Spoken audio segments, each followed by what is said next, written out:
Hello everyone and welcome to the channel. I'm Emmanuel, I'm an Airbus pilot, and welcome to the second tutorial for the iniBuilds Airbus A350. Today we are going to do the cockpit preparation except for the FMS setup. So we'll set up all the switches in the cockpit, and then in the next video we are going to do the FMS setup. So let's go right into it. In general, we are going to follow the standard Airbus SOP to turn off all white lights. The only amber lights should be the generator push-button switches. That is except for the maintenance panel, which may have some white lights illuminated. So we are going to follow a general sequence, scanning the cockpit, and I recommend that you remember this sequence because it is going to be very useful in any flight phase to check and recheck the condition of the entire flight deck.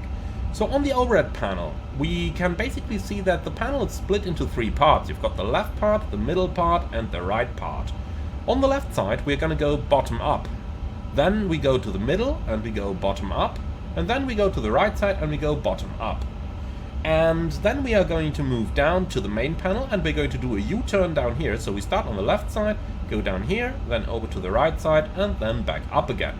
Last but not least, we're going to move down to the pedestal, and again we basically have the panel split into three parts, left, middle and right, and again over here we're going to go top to bottom. So top to bottom left, top to bottom middle, and then top to bottom right.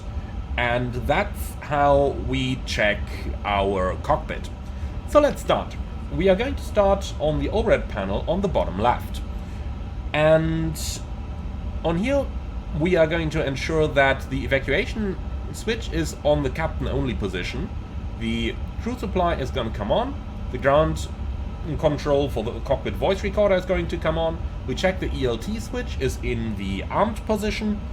And then we check that there are no further illuminated white lights. And all the reset buttons up here are pushed in.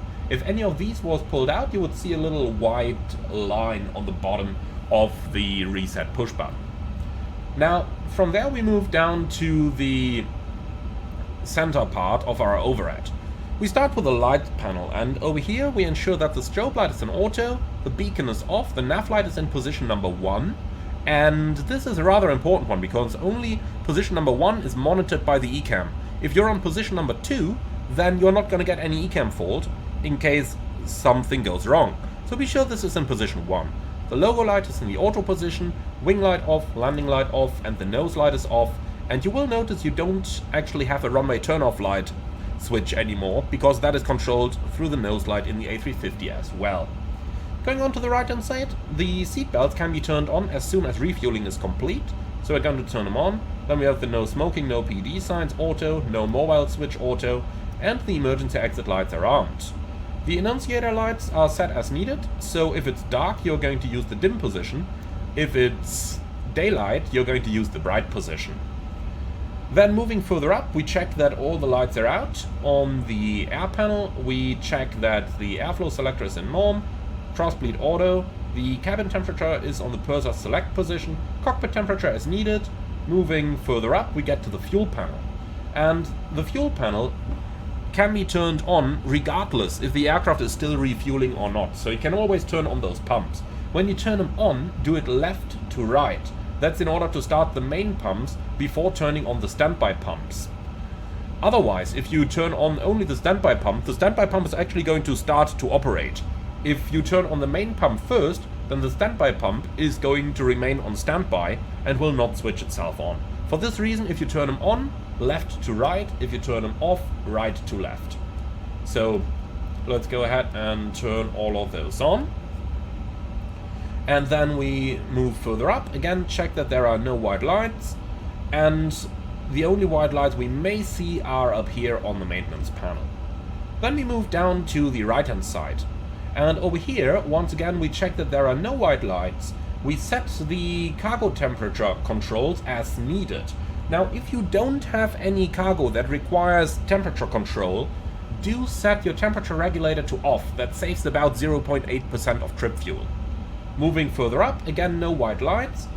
And we press and hold the CVR test. You're not going to hear any sound anymore.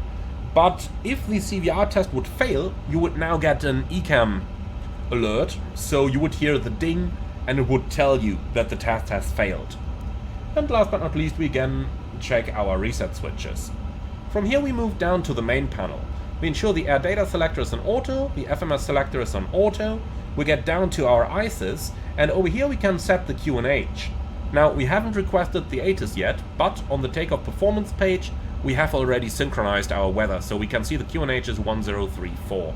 So we can dial up 1034 in the bottom corner over here. Now, if you need to change between inches and hectopascals, you can do that through the menu. So you can hit menu, then you scroll down until you see set baro unit, then you press the button in the middle, and that allows you to switch between hectopascals and inches. So fairly useful. When you're done, select menu again to leave the menu. Then we're going to move over to the right hand side and up, where we check that the auto brake's off and the anti-skid switch is in the on position. Again, you just follow the dark cockpit philosophy here. If something was wrong, let's say if the auto brake was on, you would see that light. Don't want to see it now, so rather easy to see. And again, the anti-skid switch is on. From there we move down to the pedestal, and we start on the RMP, again checking the frequencies, checking that we are transmitting and listening to VHF1, listening to VHF2, and listening to the interphone. Cabin and PA are basically optional. The RadNav, or the standby RadNav, is off and guarded.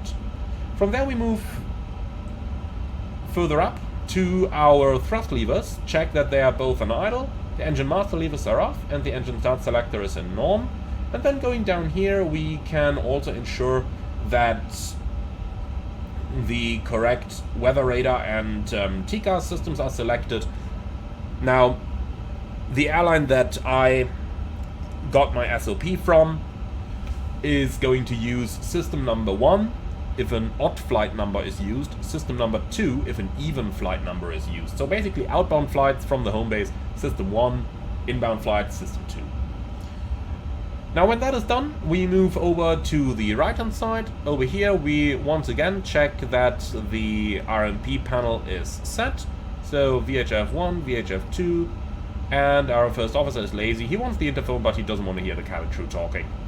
And if we are only operating with 2 pilots, it's recommended to set the squawk window down here on the third RMP. Last but not least, you check that the cockpit door is in the norm position, and that's basically the check completed. So that's the cockpit preparation procedure. Now from here on, the next step is to set up our FMS, but that's going to be for a separate dedicated video.